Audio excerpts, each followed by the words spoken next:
สบายดีท่านผู้ฟังที่เคารพทุกท่านพบกับรายการวิทยุภาคภาษาลาวสถานีวิทยุ FEBC รายการ30นาทีต่อไปนี้หวังว่าจะเป็นประโยชน์ต่อท่านผู้ฟังในการดำเนินชีวิตเมื่อท่านผู้ฟังได้ติดตามรายการนี้ท่านก็จะมีความหวังมีความสุขในการดำเนินชีวิตเชิญท่านผู้ฟังติดตามได้ดังต่อไปนี้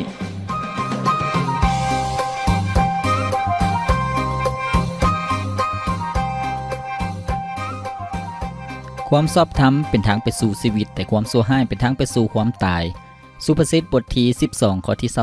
28สุขสบายดีพ่อแม่พี่น้องท่านผู้ฟังที่เคารพรักทุกท่านพบกันอีกเช่นเคยกับรายการชีวิตนี้ยังมีความหวังข้าพเจ้าพรประเสริฐผู้ดำเนินรายการยินดีต้อนรับท่านผู้ฟังที่จะมาศึกษาเรียนรู้และรับประพรจากคำสอนและเรื่องราวต่างๆในพระคิดธรรมคัมภีร์พระคิดธรรมคัมภีร์เป็นความจริงย้อนว่าเป็นถ้อยคำของพระเจ้าพระคิดธรรมคัมภีร์นั่นมีฤทธิ์เดชสามารถเปลี่ยนแปลงชีวิตของมนุษย์ทุกคนรวมทั้งชีวิตของข้าพเจ้าแล้วก็ชีวิตของท่านผู้ฟังอีกด้วยเหตุฉะนั้นรายการของพวกเขาเป็นรายการที่มีจุดประสงค์ที่จะให้ประชาชนลาวบรรดาเผ่าได้รู้จักกับพระเจ้าได้รู้จักกับความจริงของพระองค์คำสอนของพระองค์เพื่อจะนำเอาคำสอนของพระเจ้านั้นไปประยุกต์ใช้ในชีวิตของท่านผู้ฟังเพื่อชีวิตของท่านผู้ฟังนั้นจะเป็นชีวิตที่ได้รับการเปลี่ยนแปลงเป็นชีวิตที่มีความปิติยินดีเป็นชีวิตที่มีพลังเป็นชีวิตที่ได้รับพระพรและเป็นพระพรให้กับคนอื่นๆท่านฟังที่เคารพรายการของพวกเขาได้นำเสนอผ่านทางหลายช่องทางบ่ว่าจะเป็นทางวิทยุ AM หรือว่าทางอินเทอร์เน็ตท่านผู้ฟังก็สามารถรับฟังได้บ่ว่าจะเป็นทาง YouTube หรือว่าทางเว็บไซต์หรือว่าทาง Facebook เพียงแต่ท่านผู้ฟังพิมพ์เข้าไปคำว่า FEBC ลาวท่านฟังก็จะสามารถฟังรายการของพวกเขาตั้งแต่หัวข้อทำอิฐจนถึงปัจจุบันซึ่งมีหลายห้อยกว่าหัวข้อแล้วท่านผู้ฟัง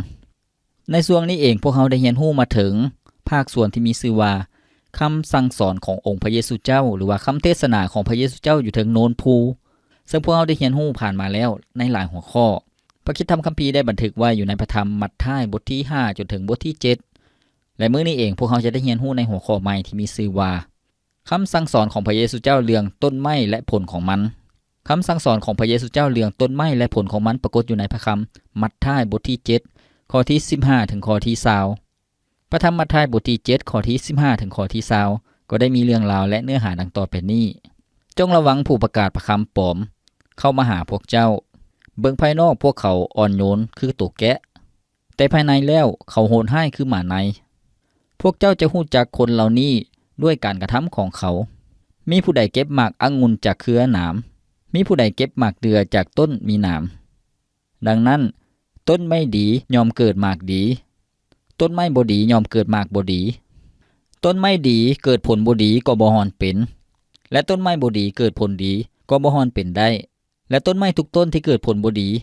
ยอมถูกตัดลงและถูกโยนถิ่มใส่ไฟเสียด้วยเหตุนั้นพวกเจ้าจะรู้จักผู้ประกาศพระคำปลอมด้วยการกระทำของพวกเขาท่านฟังที่เคารพนี่ก็คือคำสั่งสอนของพระเยซูเจ้าเรื่องต้นไม้และผลของมันเป็นอย่างพระเยซูเจ้าจึงทรงสอนประชาชนหรือว่าผู้ฟังพระองค์ในเวลานั้นเกี่ยวกับเรื่องต้นไม้และผลของมันถ้าพวกเฮาเว้าสรุปย่อๆก่อนที่พวกเฮาจะเรียนรู้รายละเอียดก็คือว่าพระเยซูเจ้ากำลังเตือนประชาชนให้ระมัดระวังครูสอนปลอมหรือว่าผู้ประกาศพระคำปลอมท่านผู้ฟังผู้ประกาศพระคำปลอมเป็นคนที่อ้างว่าพระเจ้าใช้เขาเจ้ามาประกาศสั่งสอนหรือว่าเปิดเผยความจริงเปิดเผยถ้อยคำของพระเจ้าให้กับประชาชนฟังแต่ในความเป็นจริงแล้วพระเจ้าบ่ได้ใช้เขาเจ้ามาผู้ประกาศพระคำปลอมนั้นเกิดขึ้นในสมัยพระคัมภีร์เดิมก็มีในสมัยพระเยซูเจ้าก็มีหลายท่านผู้ฟังที่หลายๆคนได้อ้างตนว่าเป็นผู้ประกาศพระคำแต่ในความเป็นจริงพวกเขาเจ้าบ่ได้มาจากพระเจ้าพวกเขาเจ้าได้สั่งสอนได้เทศนาด้วยความคิดของตนเองหรือว่าเอาคำสอนของตนเองนั้นมาสอนประชาชนอ้างว่ากล่าวถ้อยคำของพระเจ้าซึ่งเป็นหนทางที่บ่ถูกต้องในที่นี้พระเยซูเจ้ากำลังสอนประชาชนผู้ฟังบอกว่าจงระวังผู้ประกาศพระคำปลอมเข้ามาหาพวกเจ้าเบิ่งภายนอกเขาอ่อนโยนคือตัวแกะแต่ภายในแล้วเขาโหดร้ายคือหมาในสิ่งที่พระเยซูเจ้าทรงสอนเป็นภาพที่ประชาชนเห็นแล้วเข้าใจทันทีท่านผู้ฟังตัวแกะเป็นสัตว์ที่มีความอ่อนโยนเป็นสัตว์ที่บ่ได้ทำให้ไผเป็นสัตว์ที่อยู่กันเป็นฝูงท่านผู้ฟังแต่ว่าหมาในก็คือเป็นสัตว์ป่าเป็นสัตว์ที่โหดร้าย มันมาลักกินสัตว์เลี้ยงของประชาชนบ่ว่าจะเป็นเป็ดไก่เป็นแกะเป็นแบะมันก็จะมาลักกินท่านผู้ฟังมาในมันจะมักมาในกลางคืนมันเป็นสัตว์ที่โหดร้ายบ่ได้มีความปราณีฉะนั้นพระเยซูเจ้ากำลังเตือนผู้ฟังว่าให้ระมัดระวังผู้ประกาศพระคำปลอมก็คือว่าท่าทีของผู้ประกาศพระคำปลอมนั้นเป็นแนวใดพวกเขาเบิ่งภายนอกคือว่าเป็นคนที่อ่อนโยนเป็นคนที่สุภาพเป็นคนที่บ่มีพิษมีภัยแต่ว่าในใจนั้นพวกเขานั้นโหดร้ายคือมาในนั่นก็คือว่าพวกเขาเจ้านั้นมีแต่ความบาปมีแต่การอยากทำลายมีแต่การอยากโลภมีแต่อยากได้ผลประโยชน์ส่วนตัวมีแต่การอยากทำให้ประชาชนฉะนั้นคนใดที่หลงเชื่อผู้ประกาศพระคำปลอมชีวิตก็ตกอยู่ในอันตรายในที่นี้บ่เพียงแต่ชีวิตและทรัพย์สินเท่านั้นท่านผู้ฟังก็จะได้รับผลเสียหายดังนั้นพระเยซูเจ้าจึงเตือนว่าจงระวังคำว่าจงระวังก็หมายถึงการมีสติท่านผู้ฟังการระวังก็คือให้เฮาใช้ความคิดให้ใช้ความระมัดระวังทั้งสายตาทั้งความคิดทั้งท่าทีต่างๆให้พวกเขามีความระมัดระวังบ่ต่างอย่างกับการที่พวกเขาขับรถขับล้างท่านผู้ฟังตามถนนหนทางจะมีป้ายเตือนให้ระวังทางโค้งระวังการก่อสร้างระวังขุมระวังไฟแดงหรือว่าระวังคนข้ามทางท่านผู้ฟังระวังทางรถไฟมันก็จะมีป้ายต่างๆเตือนให้ระวังเมื่อระวังพวกเขาก็ต้องผ่อนรถลงแล้วก็เตรียมเหยียบเบรกท่านผู้ฟังนั่นก็คือป้ายเตือนถ้าพวกเขาบ่ระมัดระวังก็จะมีอันตรายถึงชีวิตแล้วก็ทรัพย์สินของพวกเขาท่านผู้ฟังถ้าพวกเขาบ่ได้เอาหัวใส่ใจซาต่อป้ายเตือนอยู่ข้างทางนั้นพวกเขาก็จะประสบกับอุบัติเหตุอย่างแน่นอนท่านผู้ฟังฉะนั้นพระเยซูเจ้าได้บอกวิธีการที่จะสังเกตท่านผู้ฟังว่าผู้ทำนวยปลอมนั้นพวกเขาจะสังเกตฮู้แนวใดพระเยซูเจ้าก็บอกวิธีการง่ายๆซึ่งคนในสมัยนั้นก็ฮู้จักดีท่านผู้ฟังพวกเจ้าจะฮู้จักคนเหล่านั้นด้วยการกระทำของเขาคนที่อ้างตนเองว่าเป็นผู้ประกาศพระคำหรือว่าเป็นผู้รับใช้พระเจ้านั้นให้พวกเขาระวังอย่าเชื่อทันทีเขาต้องเอามาวิเคราะห์ก่อนท่านผู้ฟังก็คือว่าใช้เวลาเป็นการพิสูจน์ดังที่พวกเขาเคยได้ยินคำสุภาษิตที่บอกว่าหนทางพิสูจน์ม้าการเวลาพิสูจน์คนซึ่งนี่เป็นเคล็ดลับท่านผู้ฟังซึ่งพระเยซูเจ้าก็ได้บอกว่ามีผู้ใดเก็บหมากองุ่นจากเครือหนามมีผู้ใดเก็บหมากเดือเทศจากต้นมีหนามในความเป็นจริงก็คือว่าบ่มีจักคนท่านผู้ฟังพวกเขาจะเก็บหมากองุ่นก็จากต้นองุ่นหรือว่าจากเครือองุ่นเท่านั้นพวกเขาจะเก็บหมากเดือเทศก็จากต้นหมากเดือเทศเท่านั้นท่านผู้ฟังเช่นเดียวกันการที่พวกเขาอยากกินมะม่วงพวกเขาก็ต้องเก็บมะม่วงจากต้นมะม่วงเท่านั้นมะม่วงมันก็จะบ่เกิดขึ้นในต้นมะมี่หรือว่าต้นลำไยท่านผู้ฟังพวกเขาจะเก็บหมากองุ่นก็จากเครือองุ่นเท่านั้นบ่ได้เก็บหมากองุ่นจากเครือตำแยหรือว่าเครือไม้หนามต่างๆเพราะว่ามันจะเป็นไปบ่ได้มันจะผิดธรรมชาติทันทีท่านผู้ฟังก็คือว่าต้นไม้ดีมันก็ยอมเกิดมากเกิดผลที่ดีต้นไม้ชนิดใดก็เกิดมากชนิดนั้นอันนี้กำลังจะชี้ให้พวกเราเห็นถึงธาตุแท้หรือว่าความเป็นจริงของคนเฮาถ้าเป็นคนดีก็จะเกิดผลดีเกิดมากผลที่ดีก็คือการดำเนินชีวิตการประพฤติที่ดีก็จะแสดงออกมาส่วนคนที่บ่ดีคนที่บ่สัตย์ซื่อหรือว่าคนที่มีเจตนาร้ายบ่ไว้ก็ซ่าการประพฤติที่บ่ดีก็จะเปิดเผยออกมาเองท่านผู้ฟังท่านฟังที่เคารพให้พวกเราพักฟังเพลงจากรายการของพวกเราก่อนจัก1เสียงเพลงแล้วพวกเขาจึงมาเรียนรู้คำสั่งสอนเรื่องต้นไม้และผลของมันนำกันจากวันที่พระองค์ได้ทรงทนทรมานรับความบาปของข้าไปที่ไม่กางแค้นวันนี้ข้าจึงได้รู้ว่าชีวิตของข้านั้นมีความหมายความฮักของพระองค์เป็นฮักที่ยิ่งใหญ่พระองค์ยอมตายเพื่อไทยที่ไม่กางแค้นเปลี่ยนข้าให้มีชีวิตใหม่ให้ข้าพบชีวิตแท้ในพระองค์พระองค์ทรงพระชนพระองค์เป็นคืนมาแล้วหลั วันนี้ข้าจึงได้พบกับชีวิตที่อัศจรรย์เพราะว่าองค์พระเยซูพระองค์ทรงเป็นพระเจ้าของข้าทรงไสสนาความตายด้วยฤทธิ์อำนาจยิ่งใหญ่พระองค์ทรงคืนพระชนข้าจึงได้มีชีวิตใหม่พระองค์เป็นพระผู้ไทยข้าจึงห้องสรรเสริญแด่พระองค์ผู้เดียวเท่านั้นผู้ไสสนาความตาย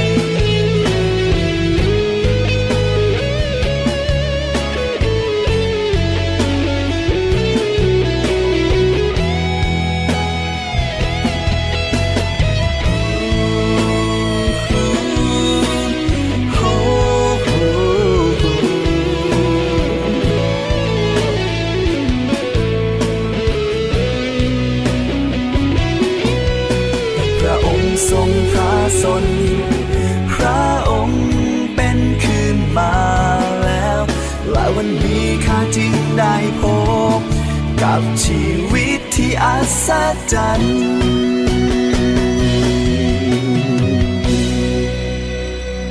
เพราะว่าองค์พระเยซูพระองค์ทรงเป็นพระเจ้าของข้าทรงไสสนาความตายด้วยฤทธิ์อำนาจยิ่งใหญ่โอ้พระองค์ทรงคืนพระชนข้าจึงได้มีชีวิตใหม่พระองค์เป็นพระผู้ไทย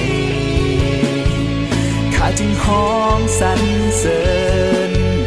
แด่พระองค์ผู้เดียวเท่านั้นผู้ไสสนาความตายพระองค์ทรงเป็นพระเจ้าของข้าทรงไสสนาความตายด้วยฤทธิ์อำนาจยิ่งใหญ่โอ้พระองค์ทรงคืนพระชนข้าจึงได้มีชีวิตใหม่พระองค์เป็นพระผู้ไทยข้าจึงห้องสรรเสริญแด่พระองค์ผู้เดียวเท่านั้นผู้ไสสนาความตายแด่พระองค์ผู้เดียวเท่านั้นองค์พระเยซู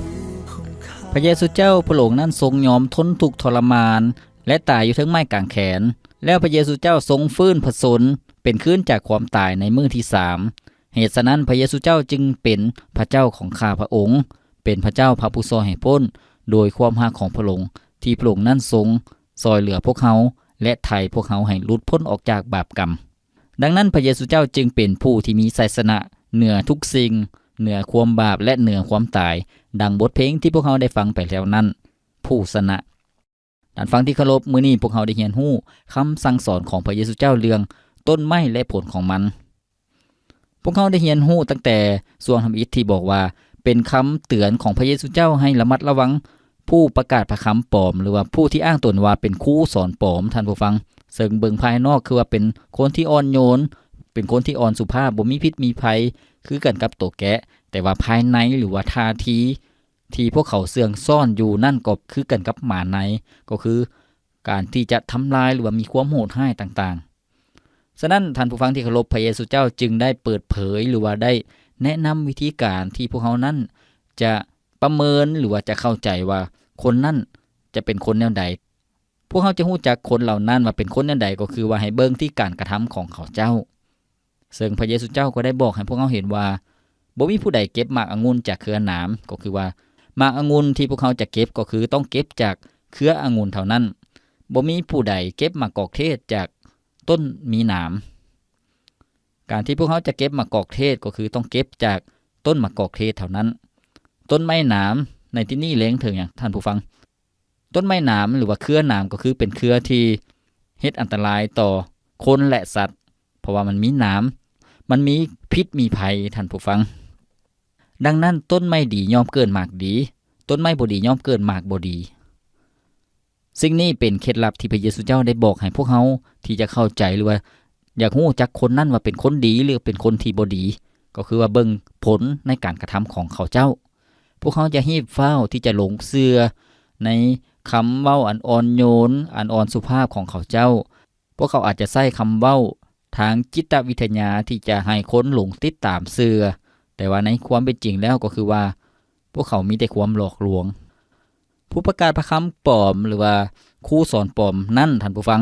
พระคริสตธรรมคัมภีร์ได้เปิดเผยให้พวกเขาได้เห็นว่าในยุคสุดท้ายก็คือว่าในยุคปัจจุบันนี้จะมีคำสอนปลอมเกิดขึ้นหลายอย่างจะมีคนอ้างตนว่าตนเองนั่นเป็นพระผู้ซอยให้พ้นอ้างตนว่าตนเองเป็นพระเจ้าเป็นพระคริสต์ที่จะมาปลดปล่อยมนุษย์แต่ในความเป็นจริงนั้นเป็นครูสอนปลอมท่านผู้ฟังพวกเขาจะเห็นในหลายประเทศปัจจุบันบ่ว่าจะอยู่ในประเทศจีนหรือว่าในประเทศเกาหลีใต้ท่านผู้ฟังหรือว่าในประเทศอเมริกาที่ทั้งหญิงหรือว่าชายได้อ้างตนว่าเป็นพระเยซูมาซอยมนุษย์พวกเขาได้อ้างตนเองว่าตนเองนั่นเป็นผู้วิเศษเป็นพระเยซูท่านผู้ฟังแล้วก็มีหลายๆคนติดตามหลายพันคนหลาย10,000คนที่ติดตามลัทธิที่สอนปลอมเหล่านี้ท่านผู้ฟังซึ่งเป็นสิ่งที่ผิดจากหลักคำสอนในพระคัมภีร์แล้วก็มีหลายๆคนที่ไปหลงเชื่อติดตามคำสอนปลอมของเขาเจ้าพวกเขาจะเห็นหลายๆลัทธิหลายๆคำสอนปลอมท่านผู้ฟังซึ่งคัดจากคำสอนในพระคริสตธรรมคัมภีร์แล้วก็การประพฤติหรือว่าการแสดงออกของเขาเจ้านั้นยิ่งยอมรับบ่ได้เช่นการมั่วสุมเรื่องเพศท่านผู้ฟังพวกเขาเจ้านั้นจะถือว่าตนเองนั้นเป็นคนที่บริสุทธิ์แสดงความรักให้กันและกันก็คือว่าการเปลี่ยนคู่นอนหลายๆคู่ท่านผู้ฟังการร่วมเพศกับหลายๆคนอันนั้นก็คือลัทธิสอนปลอมพวกเขานั้นสนับสนุนให้คนเฮ็ดบาปเรื่องความหุนแฮงเรื่องการทำให้ร่างกายต่างๆมีหลายๆคำสอนที่พวกเขาจะเห็นฉะนั้นพวกเขาสามารถวิเคราะห์ได้เลยว่าการประพฤติที่พวกเขาเจ้าแสดงออกมานั้นเป็นสิ่งที่บ่ถูกต้องเป็นสิ่งที่บ่ได้ชอบธรรมท่านผู้ฟังการที่พระเยซูเจ้าทรงสอนว่าต้นไม้ดีย่อมเกิดผลดีต้นไม้บ่ดีย่อมเกิดผลที่บ่ดีสิ่งนี้เป็นเคล็ดลับที่พวกเขาสามารถเอามาประยุกต์ใช้ในชีวิตของพวกเขาท่านผู้ฟังในการที่พวกเขาจะสังเกตในการที่พวกเขาจะวิเคราะห์คนใดคนหนึ่งที่ผ่านเข้ามาในชีวิตของพวกเขาหรือว่าในสายสัมพันธ์ของพวกเขาก็ต้องเบิ่งผลการประพฤติของเขาเจ้าโดยเฉพาะคนหนุ่มคนสาวที่จะมีคู่ฮักท่านผู้ฟังผู้หญิงหรือว่าผู้ชายที่จะเลือกแฟนพวกเขาก็ต้องเบิ่งที่การประพฤติของเขาเจ้าเพราะว่าโดยเฉพาะสุภาพสตรีหรือว่าแม่หญิงมีความระมัดระวังหลายที่จะเบิ่งผู้ชายที่จะเข้ามาเป็นแฟนในชีวิตของพวกเขาก็ยิ่งเบิ่งการกระทำของเขาเจ้าอย่าเฝ้าหิบห้อนตัดสินใจปล่อยตัวปล่อยใจบ่ดังนั้นชีวิตของพวกเขาก็จะมีความอันตรายให้พวกเขามีความอดทนโดยเฉพาะสุภาพสตรีดังที่กล่าวไปก็คือว่ามีความอดทนให้เวลาเป็นการพิสูจน์ถ้าเขาเจ้ามีความรักกับพวกเขาแท้ๆพวกเขาเจ้าจะมีการให้เกียรติซึ่งกันและกันโดยเฉพาะผู้ชายนั้น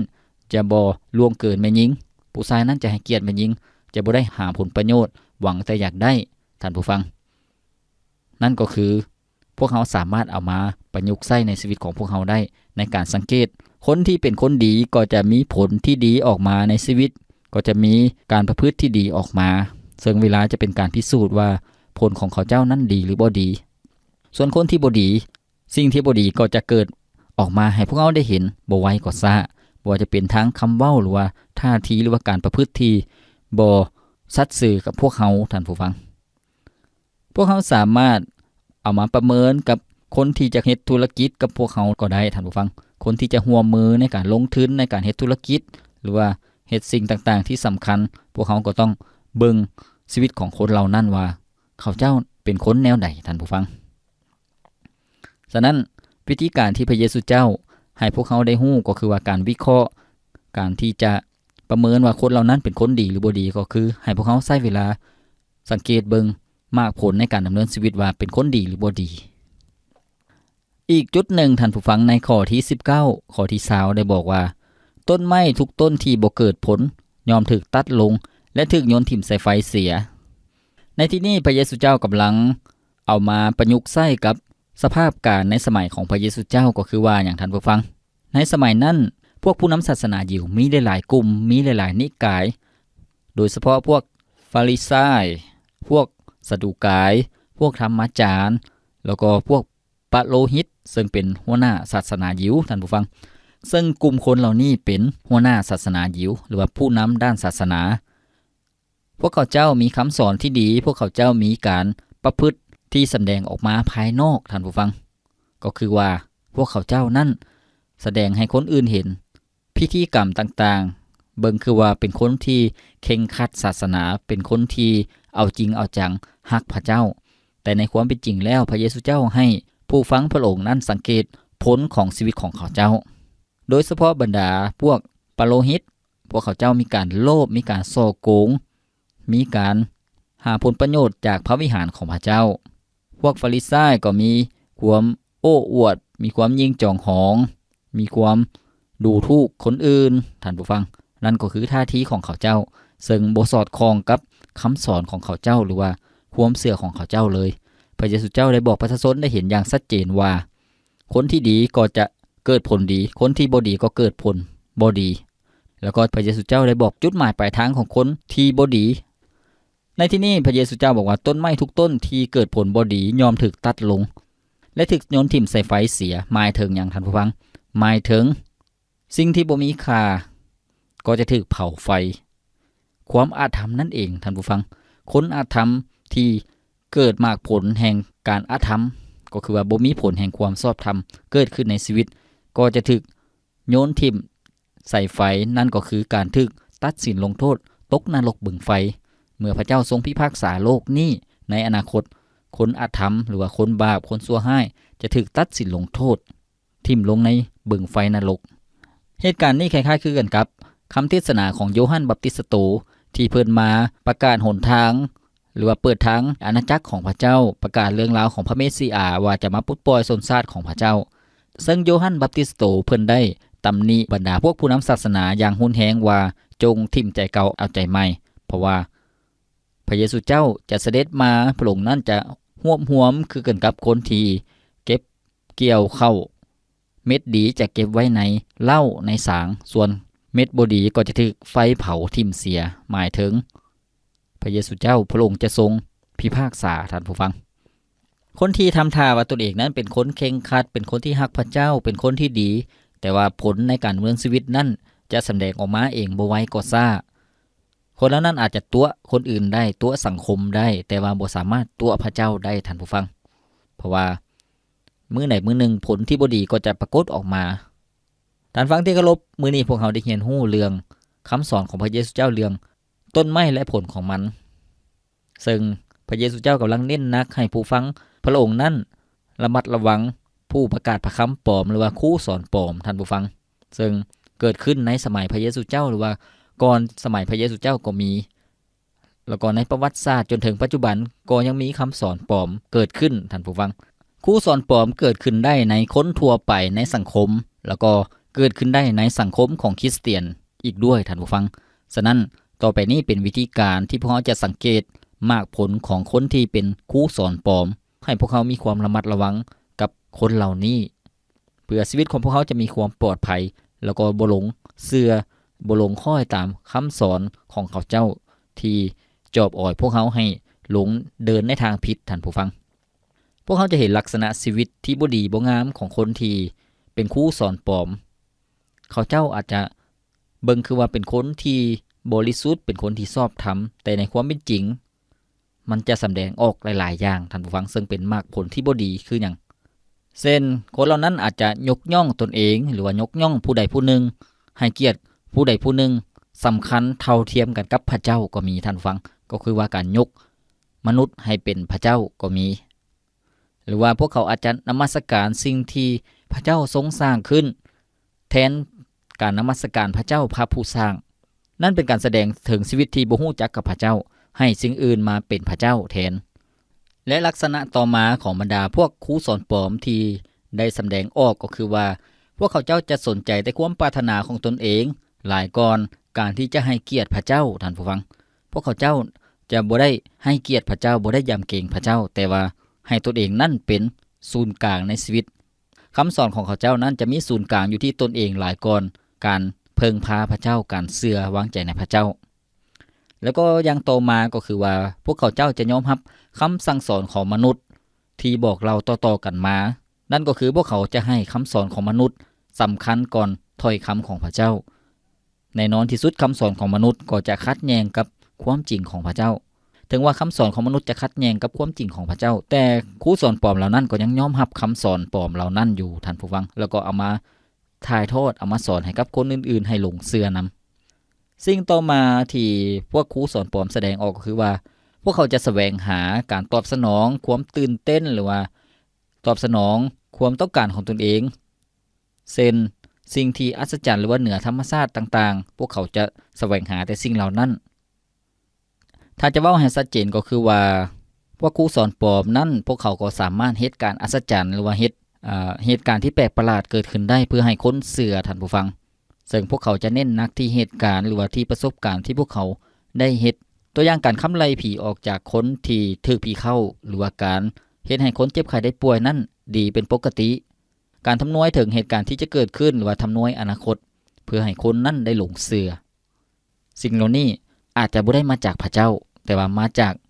อำนาจของความมืดหรือว่าอำนาจของผีมารให้แต่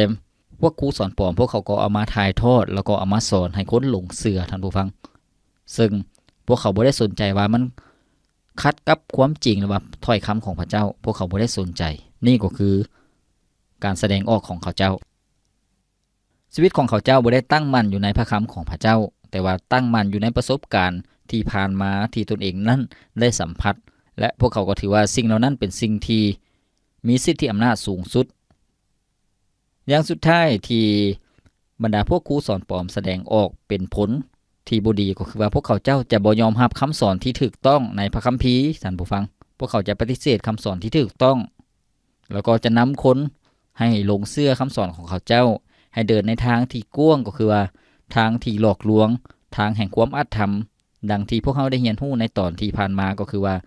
พระเยซูเจ้าเน้นนักให้ผู้เชื่อผู้ติดตามพระองค์นั้นเข้าไปทางประตูคับแคบก็คือทางของพระเจ้าอย่าเข้าไปทางประตูกว้างซึ่งเป็นทางไปสู่ความตายสู่การพิพากษาท่านฟังที่เคารพมื้อนี้พวกเขาได้เรียนรู้คำสอนของพระเยซูเจ้าเรื่องต้นไม้และผลของมันซึ่งเป็นสิ่งที่พระเยซูเจ้าทรงสอนให้พวกเขาได้เข้าใจและได้ประเมินได้เห็นถึงคนนั้นจะมีชีวิตแนวใดให้พวกเขาเบิ่งผลการกระทำของเขาเจ้าท่านฟังที่เคารพรายการของพวกเขาดำเนินมาฮอดนี้ขอสิ้นสุดเพียงเท่านี้ข้าพเจ้าขวัญประเสริฐผู้ดำเนินรายการขอกล่าวเข้ามาสบายดีขอพระเจ้าอวยพรท่านทั้งทุกท่านสหายเฮาคือพระเยซู